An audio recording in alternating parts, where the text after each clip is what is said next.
for attending this afternoon talk. My name is Dr. Nick Webb and I'm a lecturer in architecture at the Liverpool School of Architecture. And my research investigates the use of digital tools to better understand historic works of architecture. And giving the talk with me today is Dr. Alex Buchanan, who's a senior lecturer in the Department of History, also at the University of Liverpool.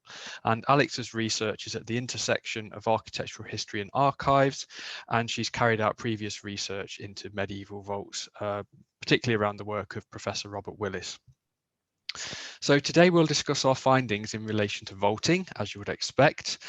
These are arch ceiling constructions, usually made of stone, sometimes of wood, and obviously we're talking about Exeter Cathedral in our research today. So our collaboration began in 2014 after successful academic matchmaking, and the team began with Alex and I, and we were joined by J.R. Peterson, who is a senior technician over in the School of Histories, Languages and Cultures, and J.R. helps us with a lot of the digital side of the work that we do. In 2018, we received a grant of nearly £250,000 from the Arts and Humanities Research Council to expand the project. And this enabled us to add Dr. James Hilson and Dr. Sarah Duffy to our project team. And it also facilitated today's talk and the follow-on workshop in a few weeks. So we carried out a digital survey of Exeter Cathedral in the spring of 2016. And at the time, this was funded by the University of Liverpool itself. And our analysis of some of this data will form today's talk, and you can also find a lot of it in our upcoming book. So, why are we doing this research? Well, in 1841, Professor Robert Willis gave a lecture to the newly established Royal Institute of British Architects, where he outlined his theories on how vaults were designed and constructed. He based his findings mainly on accessible vaults such as cloisters, which are relatively low to ground level, as well as destroyed vaulting such as parts of Canterbury Cathedral. So the left-hand image, which I've just highlighted, shows the elevation of an east cloister bay at Norwich, which was accessible to Willis at about 4 meters above floor level at its apex. I've also added people here just to give you an idea of scale. So many vaults are much higher than those in the cloister at Norwich. For example, in the choir aisles at Wells, they're about 8.5 meters high. And in the nave at Exeter, which we're discussing today, they're over 20 meters high. And in the lantern at Ely, a whopping 44 meters high. Many vaults were therefore inaccessible to Willis, and he used his talk in 1841 to the Royal Institute of British Architects as a call for more data. So if architects were to erect scaffolding to survey these structures, he would like access to the survey information. But Willis had little success in this endeavour, apart from data given by Charles Barry.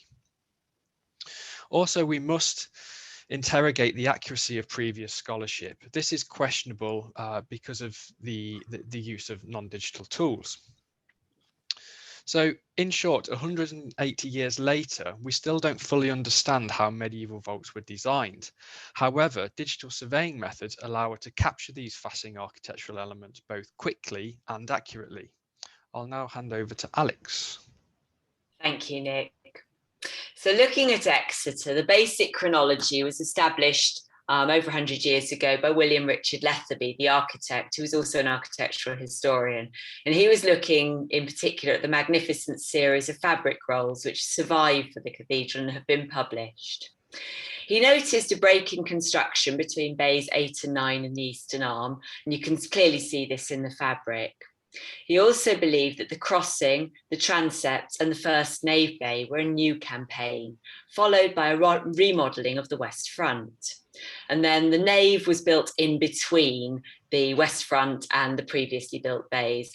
And he identified this as being the case because the final bay, bay 19 in our diagram, is slightly narrower than the others. So it's obviously squashed in, whereas if the west front hadn't already existed, that wouldn't be the case. So our investigation was an investigation of these tiercer and vaults, which extend the full length of the Lady Chapel, choir and nave, the longest run of such vaults in the world. The fabric rolls show that they were built between 1275 and 1369. They apparently are very consistent. As you walk in, it's the first thing you notice, this branching avenue of palm-like conoids. But we wanted to see how accurate this perception is. Are they in fact as clearly distinct as they appear? Could our data add to the understanding of the chronology and the sequence of construction? How were these magnificent vault designs worked out in 2 and 3 dimensions, particularly given that previous scholarship had suggested that 3-dimensional vaulting shows a variation between the campaigns? John Harvey, writing in 1950, suggested that in the nave there were adjustments between the lowest part of the vault and the higher part, creating a hand-drawn curve. Christopher Wilson in 1980 suggested there were 2 centered arcs in the choir, and he felt this was to create a consistent conoid, something that was completely regular, and he saw this as a step towards fan vaulting. But both scholars were working purely from their visual interpretations. So we wanted to use our digital technologies to try and test the validity of these claims. And I'll now pass back to Nick to talk about how we did that. So we investigated 3 different methods that could help us to better understand vaulting, and these were total station, laser scanning, and photogrammetry. So I'll now go through the 3 of them in a little bit more detail. So the first example is total station. The way that this works is you look through a viewfinder, you find a particular point in space that you want to record, and guided by a laser, you then press the side of the total station and it records it as an XYZ point in space. So you do this several times over to record the amount of data that you require. And you can see, for example, in the middle image here at the top, this is a bay plan of Chester Cathedral in the chapter house recorded using total station. So it's a series of dots. That's each individual time that we've identified a point that we want to record. So what are the advantages of this method? Well, the data is precise and selected, i.e. you're only recording what is required. But at the same time, this is a disadvantage because if you want to record more detail, separate elements, for example, the infill between the ribs, that would require additional campaigns. Another disadvantage is that the scanning times are quite long. It usually takes between 1 hour and 2 hours to survey a single bay. Finally, the scans are not in colour, they're points only, so that's not as useful as it could be. So at this stage, we abandon total station as a primary scanning method, but that's not to say that it isn't a useful method. For example, it can be used to study quite well things such as mortar joints in Tadashar stones, and we've seen some of our colleagues out in Spain doing this very successfully. So moving on then to laser scanning, which can be seen really as an advance of total station. This records the distance between it and every solid surface that it hits hundreds of thousands of times over. So rather than with total station where you identify a single point as the operator, the laser scanner records everything in its line of sight.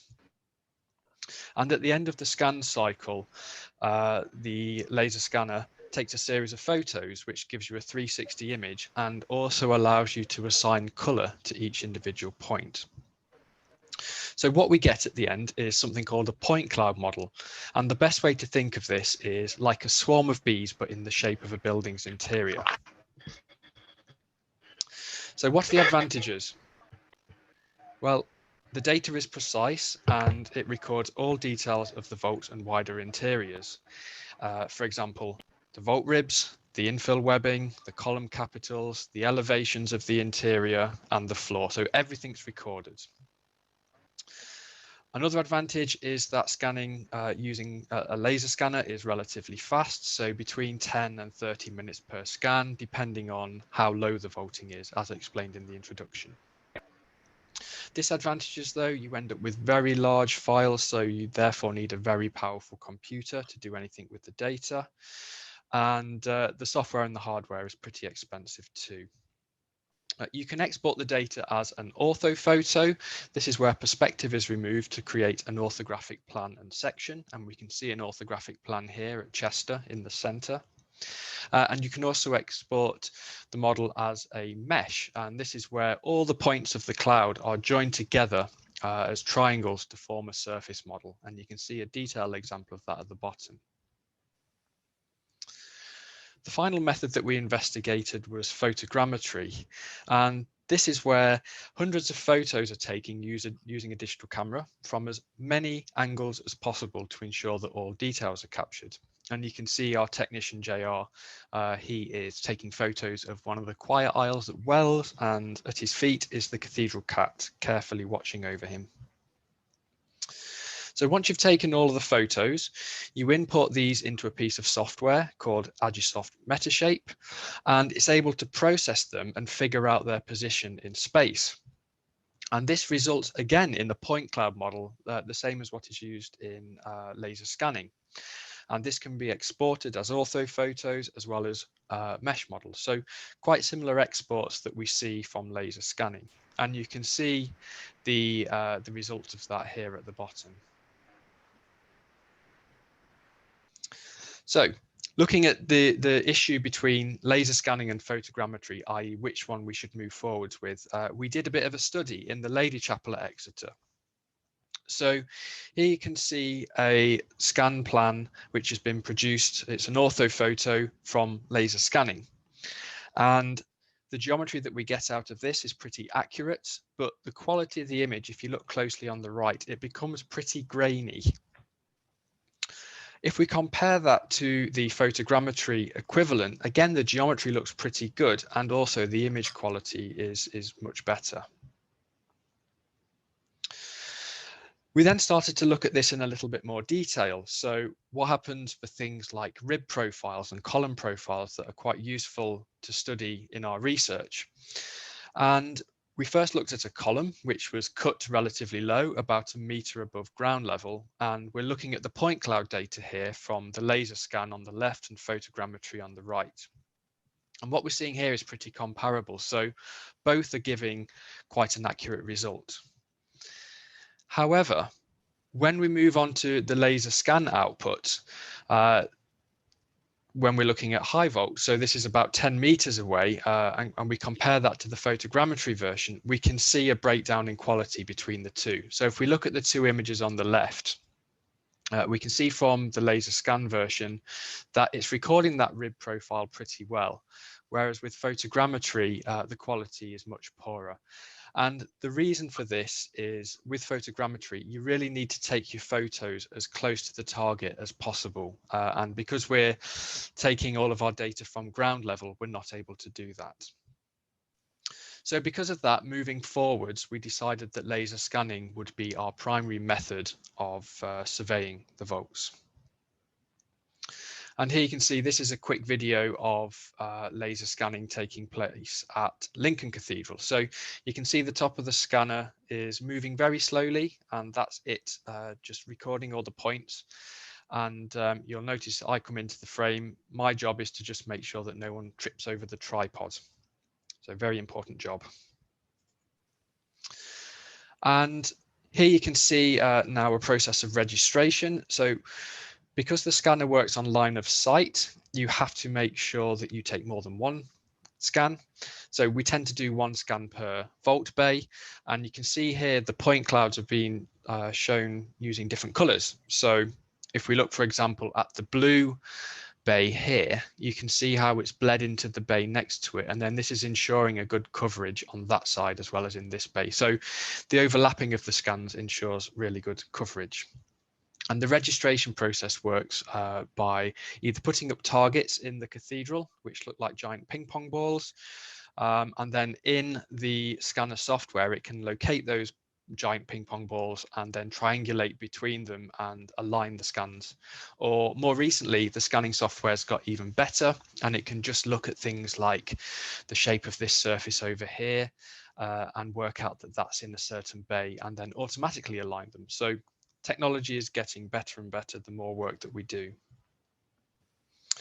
So at Exeter, we produced almost 80 scans, and you can see that here on the plan. So we focused on the high vaults running right along the length of the nave, choir and lady chapel. We also focused on the transept, and we captured some of the areas where the cloister used to exist outside as well. And here you can see some of our initial results from Exeter. So this is the vault plan at the bottom, showing all that detail, and then above is the long section running all the way through the cathedral. So this is the point cloud. And here you can see a mesh model of one of the bays. And I'll just zoom in so that you can see in detail some of the triangulation. You'll also notice bits are missing. That's because the vaults are pretty high, and it's quite hard to record all of the detail. So when we look closely, you start to see the triangulated mesh.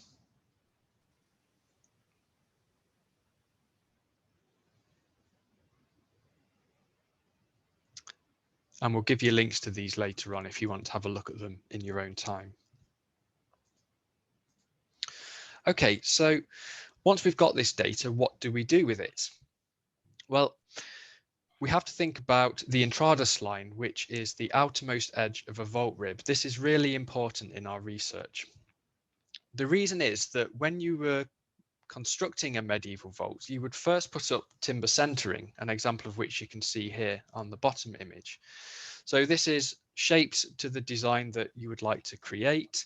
And then over the top of this, you create in stone the elements, and you put them in place, and then you leave the stone, the mortar to set.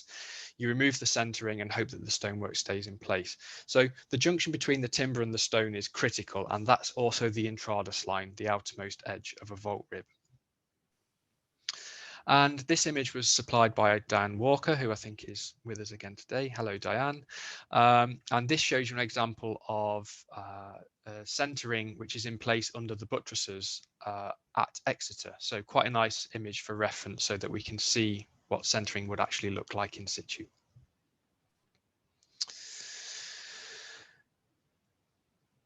Okay, so thinking again about that tracing process, we either do that manually or by taking automatic section cuts, and we do this in a piece of software called Rhinoceros 3D.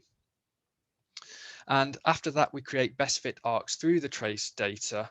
And at this point, we started to notice that we had both single-centered arcs and two-centered arcs. So this was the first time in our research that we'd discovered vault ribs with more than one center to them. So we'll talk about that a little bit more now. So here you can see on the left-hand side is a two-centered arc shown in red, which is a better fit than its one-centered counterpart in blue on the right. So if you look closely at the areas indicated by the arrows on the right, you can see that the best fit arc is moving away from the actual geometry of the rib, indicating a poor fit. So here you can see, I'll just go over that again.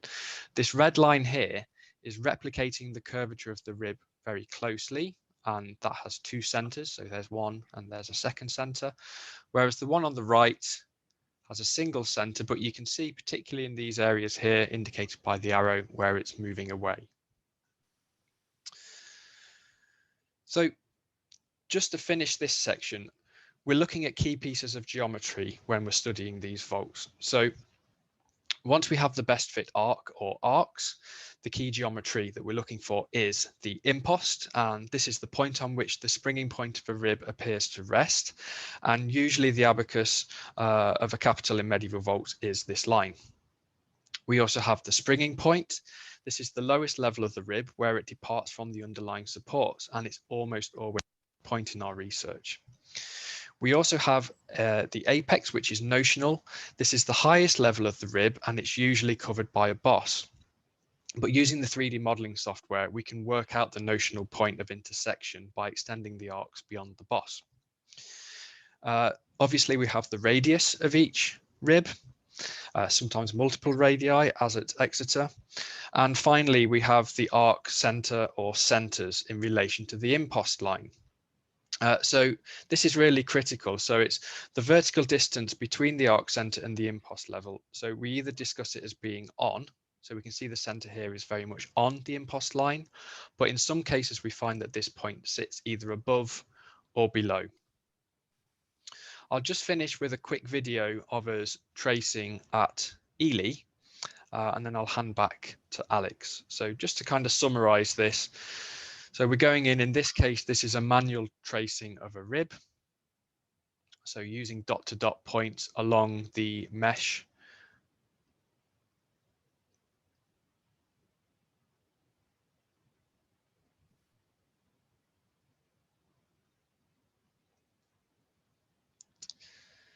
And in a bit of a Blue Peter, here's one I did earlier moment. I've used this joke far too many times during these talks, but we've already drawn it all out ready. We're now highlighting that rib that we've traced, and because it's not true geometry yet, it's just a series of points, we then use a best fit circle and we run it through that. So the best fit circle tool looks at all the points and then works out the best curvature of an arc to fit through it. So we've now created a circle. So the next thing we need to do is trim that down. So the green line, which has now been highlighted as a yellow line, we trim beneath it. That's the impost line. And then at the top, using the apex of the other ribs, we can trim that down as well.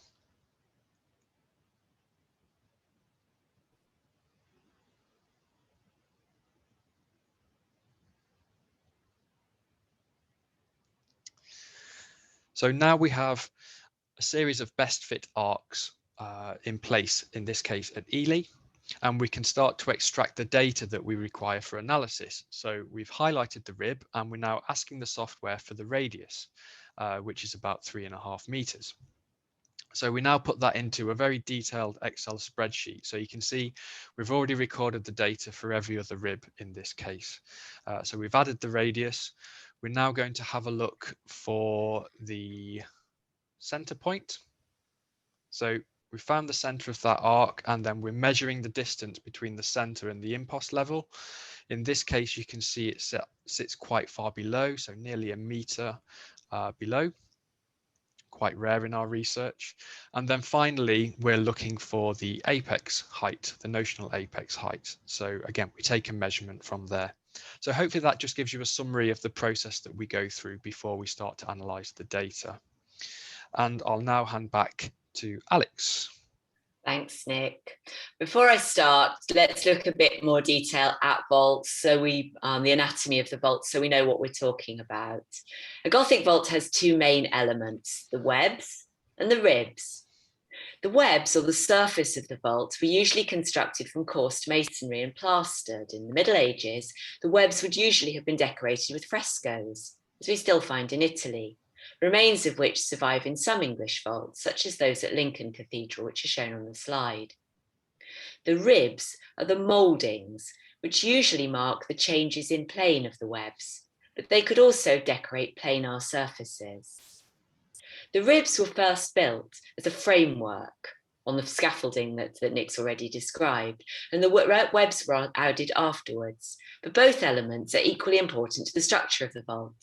Medieval vaults aren't like modern steel frameworks infilled with non-load bearing panels. If you could cut a section through a vault, as you can in the image of the post-war rebuilding of the South Choir Aisle at Exeter, you'd be able to identify the stages of its construction. After the ribs and webs were erected, the pockets behind the bundles of ribs were filled in, and the whole structure was usually coated with a layer of concrete-like substance. The starting point of a vault is called its springing, and the top is called its apex. At the apex, where a rib meets another rib, there's usually a sculpted boss, and there's a magnificent series of these at Exeter. I'm showing here one showing the martyrdom of Thomas Becket, because it's Thomas Becket's year this year. Architectural historians have given ribs different names based on their location. The wall ribs mark the junction between the wall and the vault, and the transverse ribs span between the side walls, marking the division between bays. And a bay is a compartment of vaulting. Diagonal ribs cross the bay diagonally, and ridge ribs run along the crown of the vault, either east-west, that's the longitudinal ridge rib, or north-south, which is the transverse ridge rib. Additional ribs, which spring from the corners of the bays and rise towards the ridges, are called tiercerons. And those which don't start at the corner of the bay but start from another rib are called liurns. As I've already mentioned, Exeter is primarily tierceron vaults, so we don't have many liurns here. We believe from our research overall that medieval architects started to design a vault by creating a plan of the ribs in 2 dimensions. This was laid out full scale on a flat plaster surface called a tracing floor. Very few of these tracing floors survive, and we've no idea where the one at Exeter was situated, although they are recorded in building accounts, and we've been lucky enough to be allowed to scan the tracing floor at Wells Cathedral. From our data, we can create absolutely accurate 2-dimensional representations of the vault, from which we can start to hypothesize the process used to draw out the plan on the tracing floor. Our research has identified the Starcut, named by Malcolm Stewart, as a key design tool for medieval architects. The Starcut could be used to divide a 4-sided bay into any fractional proportion, up to 1/100ths. So far, we found thirds at Lincoln Cathedral, 6ths at Wells Cathedral, and 9ths here at Exeter, as well as 5ths at Lincoln, 7ths at Wells, and 13ths at Ely. Now, we know that the drawing tools available to medieval designers were very limited. Their main tool was a set of dividers or compasses from which they could create curves. They also had squares for creating angles and straight edges for drawing straight lines. Any design process we suggest therefore has to be possible using only these basic technologies. In our workshop, we'll show you in more detail how to use these basic tools to lay out a medieval vault, one of the vault bays at Exeter. So what we're sharing today is just a quick preview. The use of the Starcut places the design process used at Exeter within the mainstream of medieval geometrical design practices. As I've just shown, we find it everywhere. The benefit of the Starcut was that it enabled a design to be transferred between bays using proportions rather than measurements. This was vital because medieval churches were rarely constructed to the same accuracy as our scans, so any design had to be sufficiently flexible to be applied to bays of slightly different sizes. In the absence of accurate numerical measuring devices, using proportions would have been much simpler. And our data shows the differences between bay sizes at Exeter very clearly. So you can see we've divided up each of the bays and we can see differences between the lengths. So at the start of the bays, bay 5 is one of the narrowest. It's only 4.77 meters long. Then we have bays 6 to 8, which are all just under 5.4 meters long. Then 10 and 11 are much longer, about 5.6. So bay 9 is a transition between the two at nearly 5.5. Then we have the nave, all approximately the same length. And then, as I've already mentioned, the transition between the crossing and the nave is again wider, and at the west end, bay 19 is narrower. So we've got quite a range of sizes. And this is something that the Starcut enabled the designers to use to make the same plan fit across each of these different bays. Having laid out the plan in 2 dimensions, they then had to work out how to make it 3-dimensional. And I'll hand over to Nick in a minute to talk about this. But first, let's look at how these different measurements compare with what Lethaby found. So if you remember that he identified a break between bays 8 and 9, and another break before the crossing, another break at the east end of the nave, and then the rest of the nave all being one campaign. And our measurements match this almost spookily correctly. So we think that what Lethaby had identified matches very clearly to these differences in bay lengths. So now we'll pass over to Nick for looking at the three-dimensionality of all these different vaults. Thanks, Alex. So when interrogating design processes involved, we work from the basic principle that the 3D form of vaults at this period are dependent on 5 different factors. We have the 2-dimensional pattern of the ribs, as Alex has outlined. We have the height at which the ribs spring, known as the impost. So a bit of revision here. We've been over this already. We have the height of the apexes of the ribs, the radius, and the position of the center of the arc of the rib in relation to the impost level. Each of these factors can be used as a starting point, and it limits the options available for the others. So if you've got 4 out of the 5 and they're fixed, the 5th one automatically follows. Some of these elements could be fixed by the pre-existing architecture. In the high vaults at Exeter, we know the 2-dimensional design based on thirds and ninths. The impost line is also evident at the top of the column capitals, so you can see that here. It seems likely that the height of the apex was fixed, as this is generally the same throughout, apart from a few adjustments in some of the transverse ridge ribs to meet the apexes of window arches. So basically, you can see here the longitudinal ridge is pretty much horizontal throughout, but there are some cases in the other direction where it pushes up slightly. All arcs appear to have their centers on the impost level too, but more on that later on. Therefore, for us, it appears that the radius is the unknown element, and our data reinforces this theory, as we can see in the numbers that different rib types have different radii. So working from the known elements, the radius could be found by what we've termed the chord method. So this is how we go through it as a process. So here's the length of the rib in 2D. And here is the location on the plan of the springing and the apex, shown as a blue cross and a black cross. Next, we show the height of the apex and springing.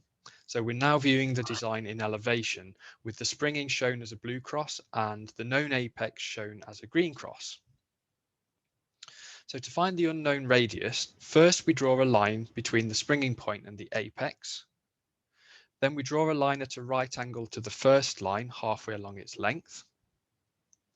And the point at which this line crosses the impost line is the position of the center. And the distance between this point and the springing and this point and the apex is the radius. So they're the same thing. So this point to the apex, this point to the springing, it gives you your unknown radius. And this is what we find for many of the high vaults at Exeter. However, as indicated earlier in the talk, we've also found evidence of 2-centered arcs at Exeter. And one way that these 2-centered arcs could be designed is using what we've termed the secant method, as outlined by Robert Willis. So this one's a little bit more complex. So we're starting again with the length of the rib in 2D.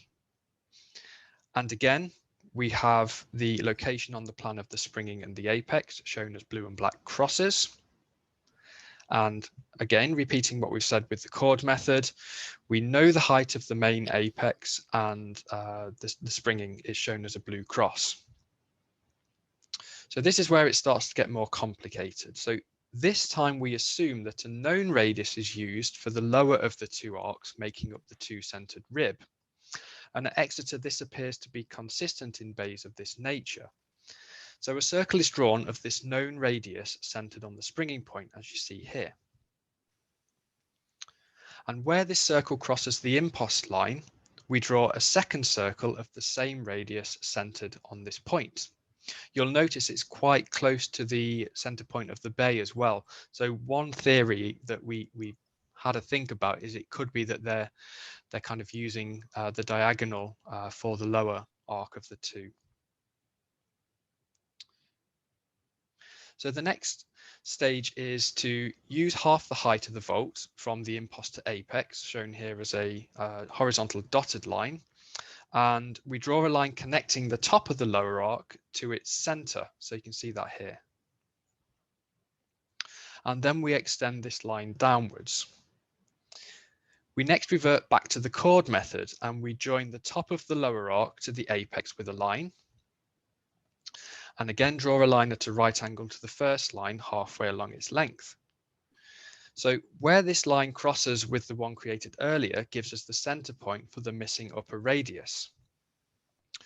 And the missing radius is then drawn in as a circle, and the two-centered arc is complete. So here's a recap of the single-centered arc, and here is a recap again of the two-centered arc. So you can see the difference between the two and how the two-centered arc is slightly depressed in comparison to the single-centered one. And here are the two overlaid. So now we've identified the methods of designing a single-centered rib using the chord method or a two-centered rib using the secant method. Let's look in more detail where these are potentially located in the high vaults at Exeter. Besides analysing each rib individually as part of the tracing process, we can also make use of Robert Willis's idea of the middle plan. Here, a section is taken horizontally at approximately half the height of the vault, and the points along the intradus of each rib are connected to form a pattern in plan. So you can see how Willis has done this. In this example, it's in the cloister at Norwich. So it's about half the height.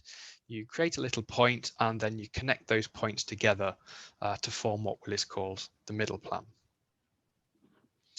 And at Exeter, the middle plan, as indicated here by a red arrow showing the dotted line, aligns closely with the higher abacus level of the longitudinal wall arches.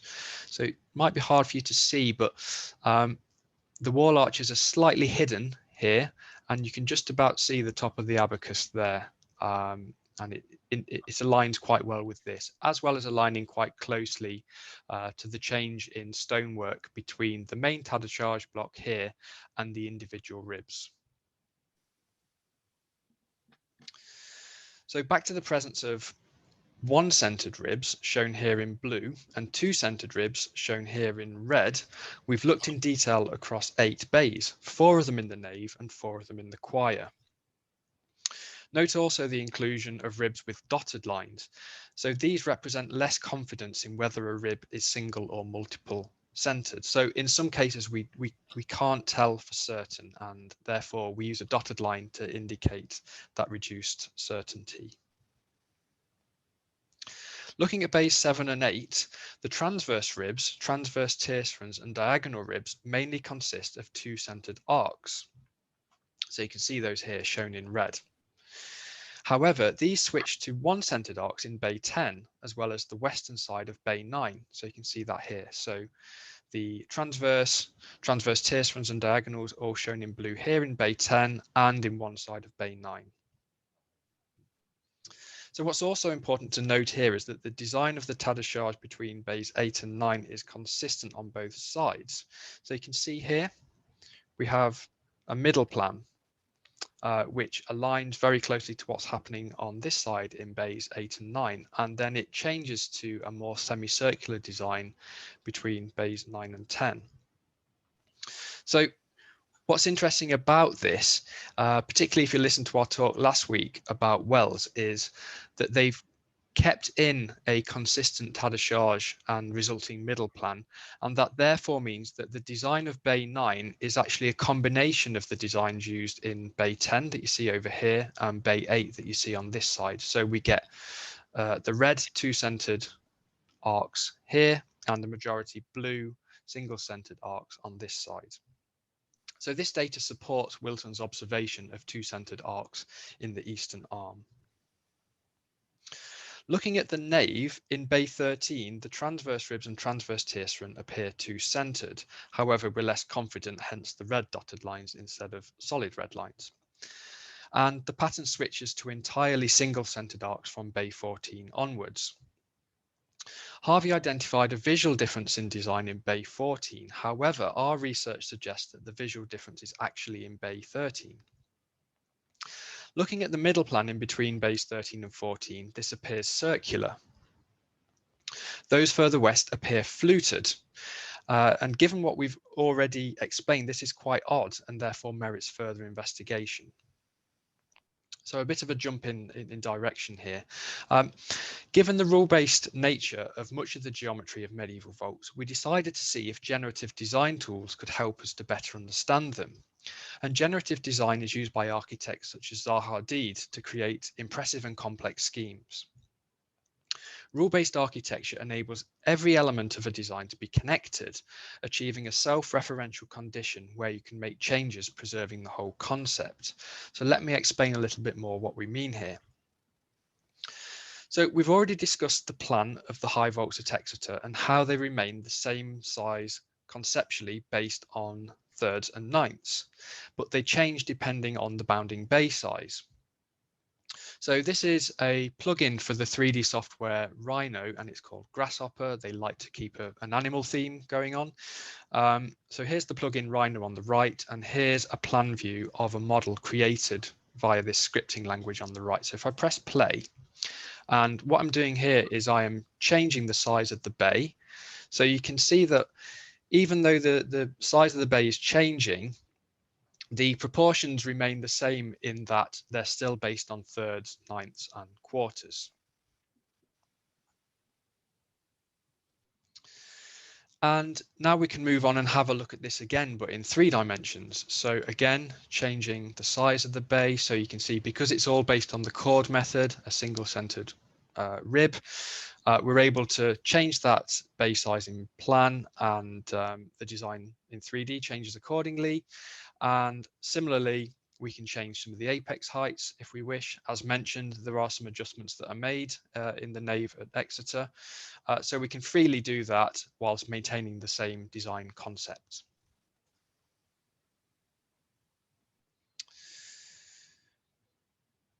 So here we can see in the left-hand image, the original trace lines of bay 14 shown in red.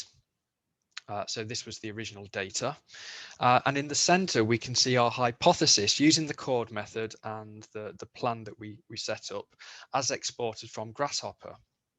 And the image on the right shows the 2 overlaid for comparison, which is suggesting a pretty good match. So usually we'd be quite happy with this as a result.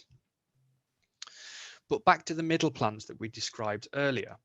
Now shown in red, the trace lines derived from the original scan data show that distinct fluted design, which zigzag around the springing point. So hopefully you can see that in these bays up here. So this is from the original trace data.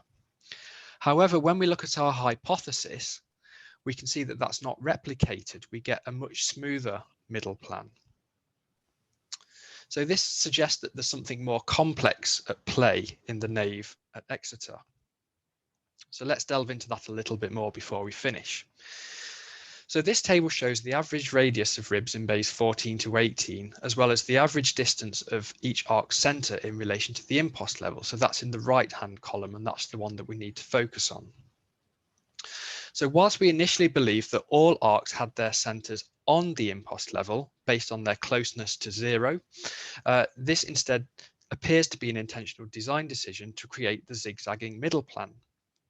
So let's look at that. So starting from the longitudinal rib at the bottom of the table, its center is on average just below the impost level. The next rib in the sequence is the first longitudinal tierceran, whose arc center sits just above the impost level. The second longitudinal tierceran's arc center switches back to being below, whereas the third longitudinal tierceran's arc center is above. Finishing the sequence, the diagonal rib center switches back to being below the impost, and the up and down pattern continues with the transverse tierceran center sitting above the impost line. Finally, as expected, the sequence is completed for the transverse rib, which has its center below the impost level. Making these minor adjustments pushes the rib further out or in, as we can see here if we look at the diagonal rib. So you'll notice on the right, I'm adjusting the height of the impost line, so going up or down, and on the left you should be able to see that one of the ribs is therefore being pushed in and out as a consequence. Once we accounted for these minor design adjustments, we can see the updated middle plan at the bottom, and this bears a much closer correlation to the fluted middle plans of the trace data at the top. So let's just go through that one more time. So at the top, we have the trace data with the distinct fluted / zigzag middle plan. In the middle was our first attempt at a hypothesis where we got too smooth a middle plan. And at the bottom is the adjusted hypothesis with the up and down of the center in relation to the impost, and that replicates that zigzag form that we saw in the trace data. And looking at this in 3 dimensions, the image on the left shows ribs springing from a discharge with all arc centers exactly on the impost level. So this was our incorrect hypothesis, and you get this quite smooth transition between ribs. Whereas the updated hypothesis is shown in the center. And what we see here, therefore, is that particular ribs become more prominent than others. So the transverse, diagonal, and longitudinal tiercerons, they all start to sit further forward. So they're shown in pinky red, whereas the green ones sit further back. And that's also replicated if you look closely at the mesh model of the data itself. So you can see this rib here, this one here, and the third one over. They're all sitting slightly forwards. So what this is demonstrating is the mason's ability to make these minor adjustments to get the effect that they required. And I'll now hand back to Alex for some concluding remarks. Thanks, Nick. So our analysis of the Exeter vaults confirmed previous statements as to the consistency of the design in terms of its 2-dimensional planning. We've also identified the probable use of the Starcut to lay out the vaults, which enables every bay to have a similar geometry, even though the measured dimensions differ. Our research has also largely supported existing conclusions as to the building sequence, but has complicated previous suggestions as to the design intentions. And Willis's concept of the middle plan has proved very helpful here. Using this, we've shown that the cathedral's architects employed 2-centered arcs. And using this tool and parametric methods, we've identified the possible use of Willis's secant method in the choir. So we've identified that Wilson was correct in saying that there were 2-centered arcs in the choir. Where he was possibly less correct is that he identified as this for forming a regular conoid, whereas we found that these have a less regular conoid than the single-centered arcs further west. We've also identified the use of minor adjustments in the nave to create a fluted tas de charge with alternating prominent and recessive ribs. So our next steps are going to be conveyed to you via all sorts of other ways. So we've got a website which we have recently updated, so do have a look at that if you haven't, or if you looked at it a while back, there are a lot of changes. We're still updating it.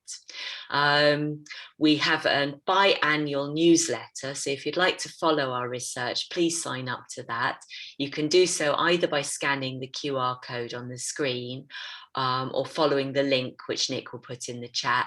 You can also find a connection on our website. Our book has just gone to the printers, so it will be coming out at the end of July. So do look out for that. And Exeter features quite prominently, including on the front cover. So we were delighted to be able to put the vaults of the nave there. So we have a workshop in 3 weeks' time. I'm afraid it's already fully booked. And please notice there's been a change of time. Unfortunately, Nick and I have to present our research at a conference that day. And as luck would have it, they've managed to put it at exactly the same time as we had originally scheduled the workshop. So if you can no longer make the workshop because it's at a different time, please can you resign your place, because we do have a waiting list to go onto the workshop. You can sign up or resign from it via Eventbrite.